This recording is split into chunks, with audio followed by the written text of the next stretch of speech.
После устранения всех нарушений до 15 октября Ростехнадзором выдаются паспорта готовности. Это значит, чуть более месяца остается у руководителей котельных республики, чтобы подготовить котлы к отопительному сезону, а службам ЖКХ проверить теплотрассы на предмет утечки и пропуска воды. На данном этапе идут работы, пусконаладочные работы по всем котельным. Есть некоторые котельные проблемные, но ими занимается муниципальное образование уже. Всего в республике 6 котельных централизованного теплоснабжения в 5 муниципальных образованиях. Они отапливают 53 многоквартирных дома, 6 социальных объектов и перинатальный центр. Будет ли вовремя тепло именно там, а также в квартирах высоток рядом, попробуем узнать. В начале года пациенты больницы жаловались на холод в палатах. Свои претензии в основном они высказывали в социальных сетях. Это ужас. Вот поэтому из больницы выписывают с букетом заболеваний простудных. Недавно выписалась оттуда, было очень холодно. Довольных я там не встречала.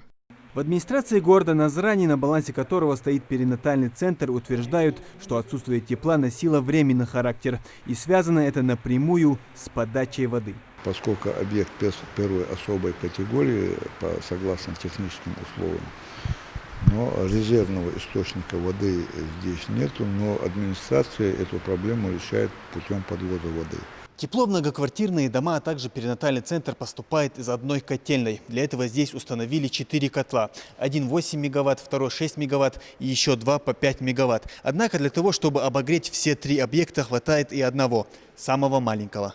3,5 мегаватта достаточно, чтобы обеспечить теплом все 3 объекта. А установка таких больших котлов, несоизмеримых с площадью обогреваемых помещений, объясняется планами построить на этом участке целый медицинский городок. Правда, котельную построили, а медгородок нет. Вот и большая часть оборудования пока простаивает. В этот отопительный сезон планируется работа 2 котлов по 5 мегаватт. Один будет основным, второй же для резерва. Так у нас котельная уже готова технически.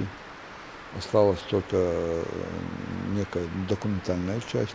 По актам устранения нарушений сейчас подготовим и будем уже выходить на Ростехнадзор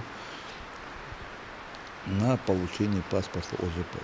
Что касается подачи тепла в квартиры 2 многоэтажек, то, со слов местных властей, проблем быть не должно. Региональный Минстрой привел в порядок оборудование в подвальных помещениях, которое отвечает за подъем воды на верхние этажи. Именно там и были проблемы. Наша задача – это довести тепло до этого оборудования, в подвальное помещение.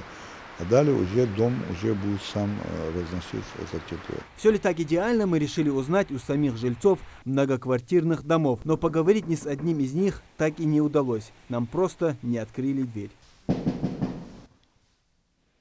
Стучимся в очередную квартиру, и снова тишина. За дверью слышны разговоры, но нам так и не открыли. То ли у людей действительно нет проблем, то ли они просто не хотят общаться с нами. Быть или не быть теплу в многоквартирных домах и перинатальном центре республики узнаем уже 15 октября. Именно в этот день в Ингушетии начинается осенне-зимний отопительный сезон. Муслим Ганиев, Магомед Белакиев, Новости 24.